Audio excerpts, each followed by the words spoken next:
everyone, and welcome back to our show, To Whom It May Concern. I'm your host, Malak, with my co-hosts, Inara, Khwaila, Maryam, and Rifa. Hey, Assalamu alaikum. Hello. Okay, everyone, it's the second day of Ramadan. We know the coffee withdrawals are real, but you're gonna be okay. So we decided that since the Quran was revealed in Ramadan, and since it's so important, that it was only right that one of our episodes in the Ramadan series be dedicated to the Quran. So why should we have a connection with the Quran? Well, in chapter 2, verse 2 of Surah Al-Baqarah, it says, ذَلِكَ الْكِتَابُ لَا رَيْبَ فِيهِ هُدًى لِلْمُتَّقِينَ, which translates into, this book is no doubt a guidance for the God-fearing. So right then, Allah subhanahu wa ta'ala is answering our question of why should we have, a connection with the Quran, that it's supposed to be meant as a guidance for us.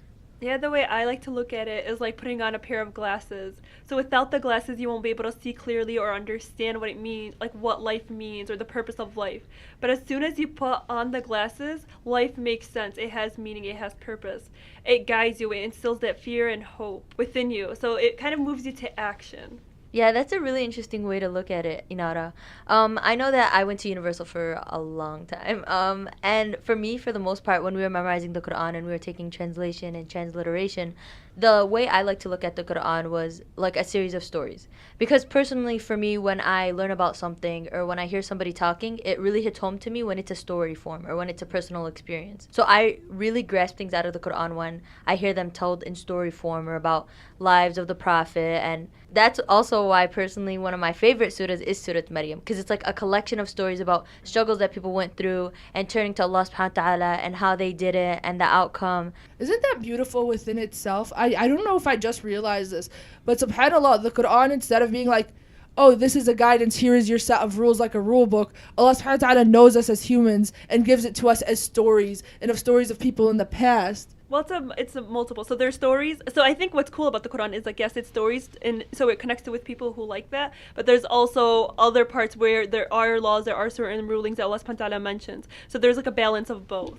So it speaks to both types of people. Yeah, especially how life can get really tough and really confusing at times. So I feel like that at least having a relationship with the Quran or prayer and reading Quran during prayer can really just kind of ground you, keep you focused, and keep you knowing what the purpose of this life is and not get confused in all the mess of this world. So I think why we should all have a connection to the Quran is because it is Allah's direct words and guidance that is telling us how to live our lives. And we always ask, for other people's advice and human advice, but really there's a book right there in front of us that can guide us with everything we're going through. And yeah, if it's one book that we should literally make and try to make a connection with, should be the book of Allah subhanahu wa ta'ala. Yeah, I think for most people, including us sometimes, of course, the Quran could seem a little intimidating. For majority of people, the outlook of the Quran is when you open it, you're going to just expect to find a list of haram things that you should stay away from, and it's going to make things so complicated and life so hard. And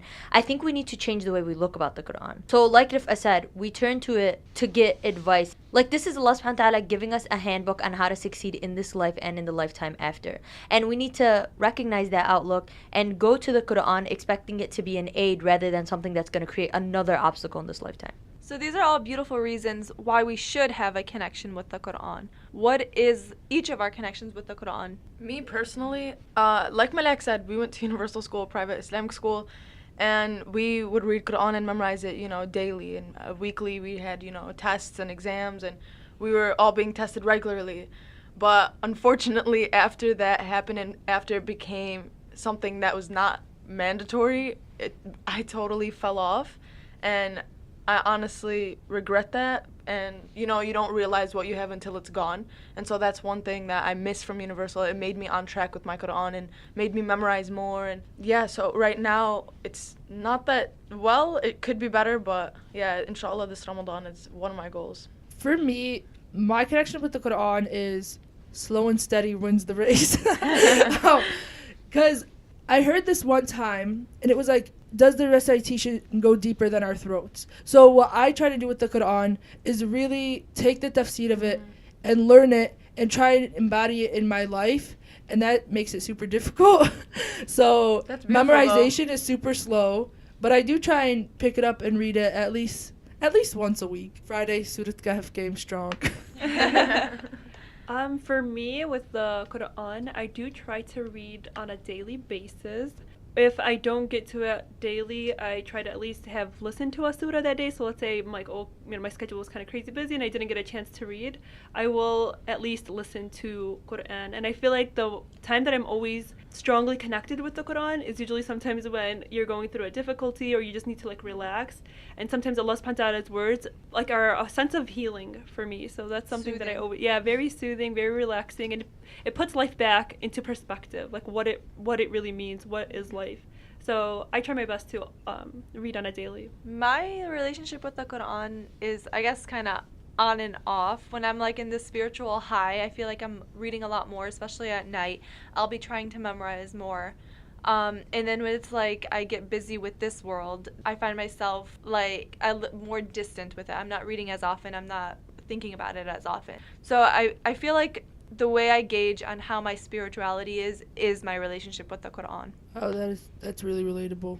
Yeah, I think for the most part, on a daily basis, my connection with the Quran is my salah. So, like, when I pray, of course, you have to read Quran, and that's probably, like, that's ensuring that I listen to the Quran or I read the Quran every day. But for the most part, I try to play the Quran in the morning to start my day off with, like, a clean heart, good intentions. And I do try to have it be the last thing I listen to at night. So, like, play the Quran before I go to sleep or get ready for bed or something like that. Honestly, my mom does that. She always has the Quran playing overnight, so it's always the last thing we listen to and the first thing we wake up to. Okay, so how do you guys think we can create a connection if we don't already have it? Well, one is actively realizing that you don't have a good connection. Step 2, creating a plan and figuring out what would be the best way for you to create that connection. For me, I would think it's just actually opening up the book and starting to actually read and then memorize after.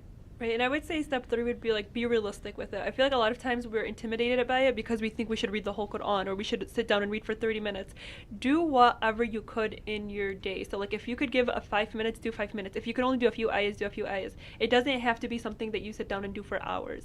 So make it realistic to your personal life. Yeah, people have this like all or nothing sort of personality where it's like I'm either going to do it perfectly, all this, or what's the point? Mm-hmm. And it shouldn't be like that.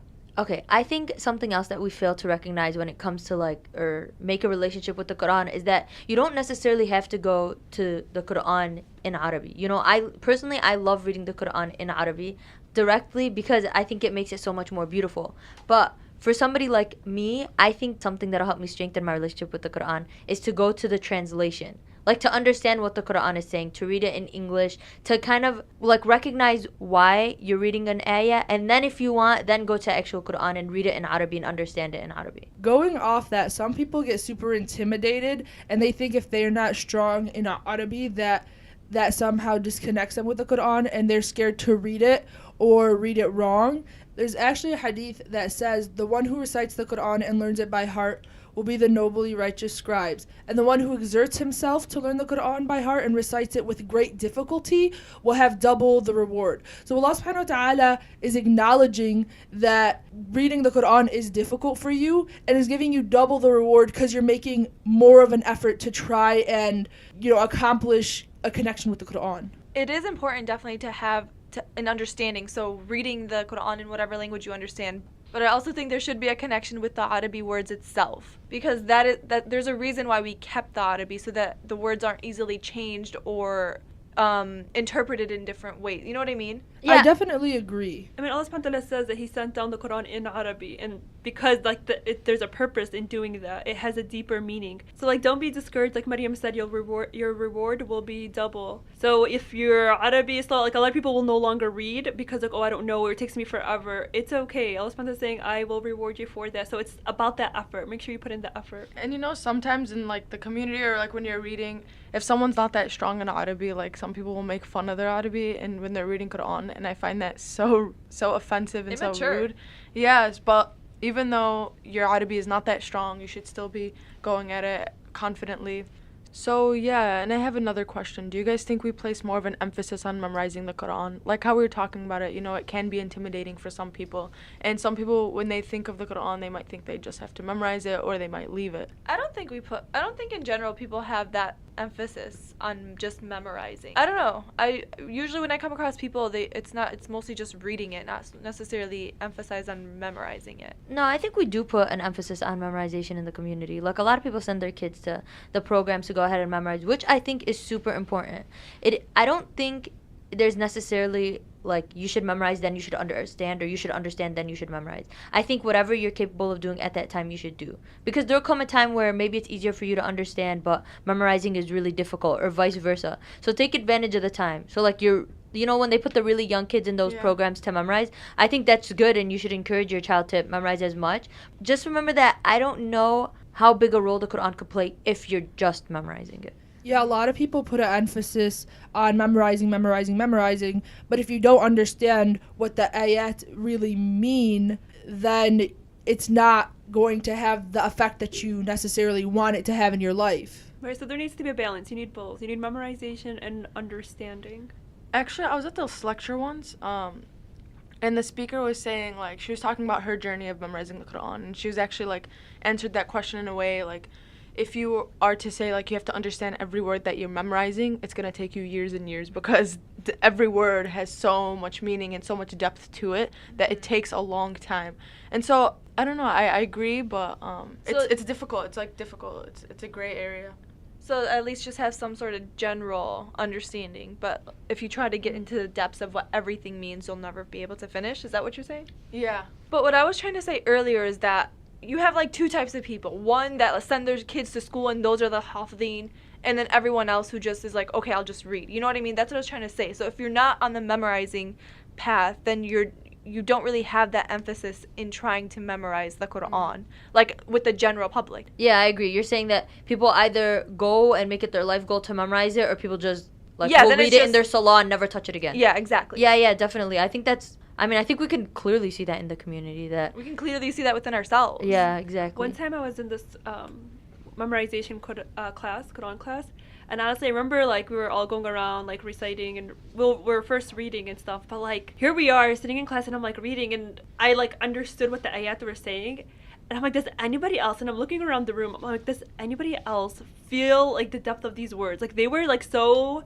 heavy and overwhelming. I'm like, am I the only one who was like experiencing these ayat? Because like everybody's like reading it fluently, like it's all, you know, like normal or whatever. And I'm like did anybody like get what Allah subhanahu wa ta'ala just said to us? Like that was heavy. And I'm just like, you know, unfortunately I feel like sometimes we just overlook that. We do, especially if when we're in these classes, because then it becomes like, oh, I have to memorize to pass the test. It becomes more of a class sort of thing. And not just that, there's so many aspects of the Quran. There's like the tajweed and how you pronounce the words and how you say it. And then there's the tafsir of what it's being said. And then it's the memorizing and actually keeping it in your head. You know, so there's so many aspects of it. And if you're not focused on the actual words at that time, it's easy to get lost in the other parts. Right. When I was doing research for this episode in general, I was going through, like I was trying to jog my memory, and I was going through specific surahs that I knew had ayat that I really connected with, and things that I remembered from going to school at Universal. And it's just, even the language of the Quran, like whether you're reading the translation or you're reading the Arabi, the language of the Quran is so meticulous. Like the analogies that are used in the Quran, the exact things that Allah subhanahu wa ta'ala says, there's so many, not just miracles and stories of the people, but like miracles, scientific miracles and mathematical miracles, and there's so many things that Allah subhanahu wa ta'ala sent down to the Prophet 1400 years ago that we're still figuring out today. And we never turn to it, and we never turn to it as a source of like scientific intelligence. I think there are a lot of miracles, scientific miracles that we see in the Quran. I just think it becomes problematic when we just solely emphasize that. Like, oh, look at my book here, that this is the scientific proof. And I think we get too excited and show non-Muslims about the scientific proofs of the Quran. But in reality, it's like a full thing. We shouldn't just highlight that. And I also feel like people that do that have some sort of doubt in the Quran. Like they're trying to find something to actually prove that it is correct with what we have now, as opposed to knowing that it is correct. Right, so like, what, are we going to wait till science proves it for us to be like, yeah, the Quran was correct, you know? Like, see, I was right. See, you should do, you know what I mean? So that's what I think about is problematic with only looking at it from this perspective.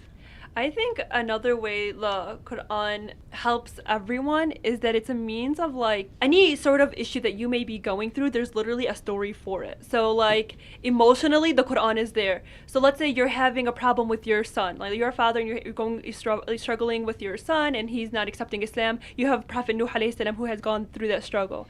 You have Ayyub alayhi salam who has a physical illness. So if you're someone who's going through an illness and you're just like, this is overwhelming, you turn to that. If you're someone who is struggling with their siblings. You and your siblings don't get along. You have Yusuf alayhi salam.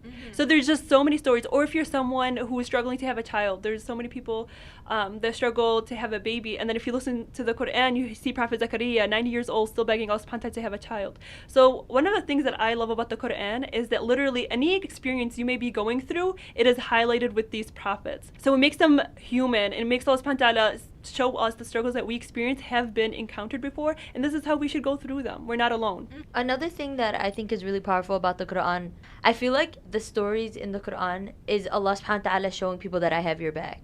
A lot of times in this day and age, we're constantly turning to people to see who's behind us, who's supporting us, whether it's friends or family or parents or whatever you're going through and whatever you're struggling with, you kind of like, you look to somebody for support.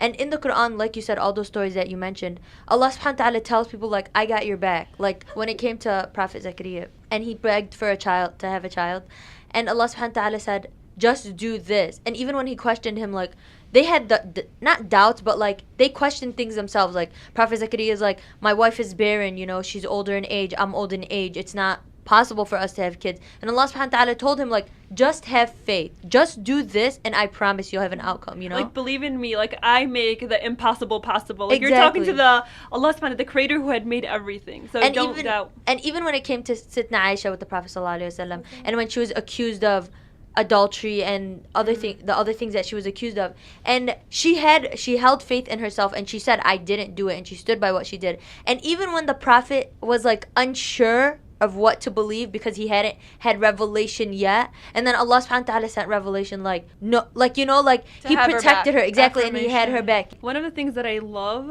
about this story and how Allah subhanahu wa ta'ala revealed revelation defending Aisha is that till today, like Allah subhanahu wa ta'ala specifically made sure this was in the Quran, so that till today when people are accusing women of certain things and saying, oh, like, look at this girl, she was with this guy, and like making these rumors, like Allah subhanahu wa ta'ala, by putting it in the Quran, is making a bold statement, like we have no right to basically go out and say things about women and accusing them or assuming certain things. Exactly. That's another reason why we should establish a relationship with the Quran, because it has all these stories to kind of, if we just humanize it and know that these struggles that whatever we're going through is not something new, and that we could benefit from what the prophets or the people of the book did. Yeah, I'm telling you, the prophets in the Quran, the women mentioned in the Quran, the tribes mentioned in the Quran, like everything that we're struggling with today is not the first time the world has seen it. You know, like gossip and sinning and repentance and forgiveness and thinking Allah subhanahu wa ta'ala will never accept. Like there are specific ayahs designated where Allah subhanahu wa ta'ala tells you these situations, and then he says, this is how you come out of it. And I feel like almost always in the Quran, I know the word mercy itself is mentioned like over 300 times in the Quran, and it just always goes back to Allah subhanahu wa ta'ala telling you, just ask for forgiveness, just repent, recognize your ways and come back to me, and I'm welcoming you with open arms every single time. Manak, that literally reminds me of my favorite ayah.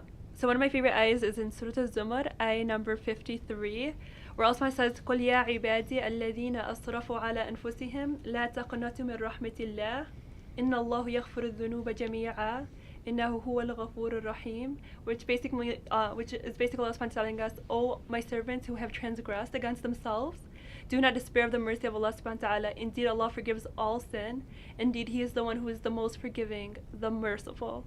So that's one of my favorite ayahs, because literally when I feel like at an ultimate low, I could always turn to this ayah, and Allah subhanahu wa ta'ala is saying, like, no matter what you have committed, no matter what you have done, how far you've gotten, know that if you turn back to me, that I will forgive you. Like, I am the most forgiving, I am the most merciful. But it's up to us to remember to turn back to Allah subhanahu wa ta'ala, to have faith in Allah subhanahu wa ta'ala that He will truly forgive us. So that's one of my favorite ayahs in the Quran. Well, since we're talking about favorite ayahs, I'm going to throw mine in too.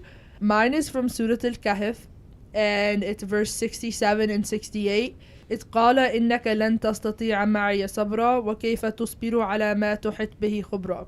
This translates into, you can never bear with me patiently, and how could you keep patient over something your comprehension cannot grasp? So this really speaks to me, because I feel like in this whole world, going back to the fact that things happen in our life and we have no idea why they happen, or if we go through a certain struggle, or we don't get the certain job we want or get into the school we want, we always have doubt in the plan that God has for us. And God's saying, you're not going to understand the plan I have for you, and you're not going to understand it because you don't know it yet. So I feel like it's twofold. God saying you're not going to understand the plan, but I understand you that you're not going to understand the plan. So he just knows us so well. Yeah, so he knows us so well. So he's empathetic with us in not understanding the plan, but also saying, don't worry, because I have a plan. And I think in that, though, like, we should be patient. So, like, in that situation with Khidr and Musa alayhi salam, and them going back and forth, it literally teaches us to be patient. So you might not understand why this is happening and what's going on, but the key thing is to be patient and trust Allah subhanahu wa ta'ala. So an ayah that really resonates with me is in Surah Al-Baqarah, ayah 152. And it says, فَاذْكُرُونِي وَاذْكُرْكُمْ وَاشْكُرُوا لِي وَلَا تَكْفُرُونَ. And it means, so remember me and I'll remember you, and be grateful to me and do not deny me. And so when I think of this ayah, I think of just how important dhikr or remembrance of Allah is, and how much weight that has in our religion, and how it's always a constant reminder that, just remember me. Allah is telling us, just remember me and I'll remember you, and just be grateful. And that's why I like it so much. It reminds me to, always just have that taqwa. Mm-hmm. Mine is actually very similar to yours. Mine is also in Surah Al-Baqarah 186. وَإِذَا سَأْلَكَ عَبَادِي عَنِّي فَإِنِّي قَرِيبٌ أُجِيبُ دَعْوَةَ الدَّاعِ إِذَا دَعَانِ فَلْيَسْتَجِيبُوا لِي وَلِيُؤْمِنُوا بِي لَعَلَّهُمْ يَرْشُدُونَ, which translates into, when my servant asks about me, I am near. Respond to the call of, and I respond to the one who, when he prays to me, so they should respond to me and have faith in me, so that they may be on the right path. One thing that I really liked about it is what you were saying, that it reminds us to keep that dhikr, and just to, whatever we're going through, ask Allah for that. But the thing is, so it's kind of talking to the Prophet, وَإِذَا سَأْلَكَ عَبَادِي عَنِّي. So like, if they ask about me, then he kind of just has that connection with the person themselves and saying, I am near, فَإِنِّي قَرِيبٌ. So Allah subhanahu doesn't say, tell them. He Yeah. says, I am near. He's like, Allah subhanahu jumps in. So it's like he's saying, oh Prophet, like, if they ask about me, then he's like, you know what, I'm just going to go directly to the person themselves. I am near. Not tell them I am near. He's just saying I am near. So that's, I don't know, it's just like that, again, going back to that direct connection with Allah subhanahu wa ta'ala. Yeah, that's such a beautiful ayah. It's a classic. Yeah, I Like, love that's it. really It's is. like in Yeah, the mind. yeah. Those are one of my favorites too. My favorite ayah is from Surah Al-Furqan, ayah 70, and it's actually إِلَّا مَنْ تَابَ وَآمَنَ وَعَمِلَ عَمِلًا صَالِحًا فَأُولَٰئِكَ يُبَدِّلُ اللَّهُ سَيِّئَاتِهِمْ حَسَنَاتٍ وَكَانَ اللَّهُ غَفُورًا رَحِيمًا, which translates to, except for those who repent, believe, and do righteous work, for them Allah will replace their evil deeds with good, and ever is Allah forgiving and merciful. And I think this is a really special ayah in the Quran, because it's basically saying that you can always go back to Allah subhanahu wa ta'ala, and regardless of the sins that you've committed, however big you may seem, and when you think that you can't turn back to Allah subhanahu wa ta'ala, He's assuring you that, like, you committed sins, you recognize you're wrong, you're asking for repentance, and I'll always welcome you with open arms, and like, Allah subhanahu wa ta'ala is always there for you. Right, and in those bad deeds that you've committed, all those bad deeds that you've done, Allah subhanahu wa ta'ala is saying, like, I will replace all those to good. Honestly, you guys, the Quran is so much more than what we are able to say on this podcast. And if you don't have a relationship with the Quran, make it an effort and a goal this Ramadan to establish it. And if you do already, then just try to improve it. And inshallah, we can all get to where we want to be. Thank you so much to everyone for tuning in and listening to this week's episode of To Whom It May Concern. Please subscribe, like, and follow us on social media. We appreciate all the support we've been receiving so far. If you do not already follow us, you can find us on Instagram, Facebook, and Twitter at The Modern Skepts.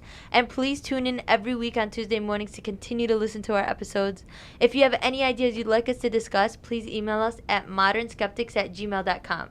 Also, we are very excited to introduce the winner of our giveaway, Hanoon412. So Hanoon, if you're listening, congratulations. I hope we made your day, and we'll go ahead and we'll contact you about the giveaway. Sincerely, the Modern Skeptics. P.S. Verily, in the remembrance of Allah, do hearts find rest.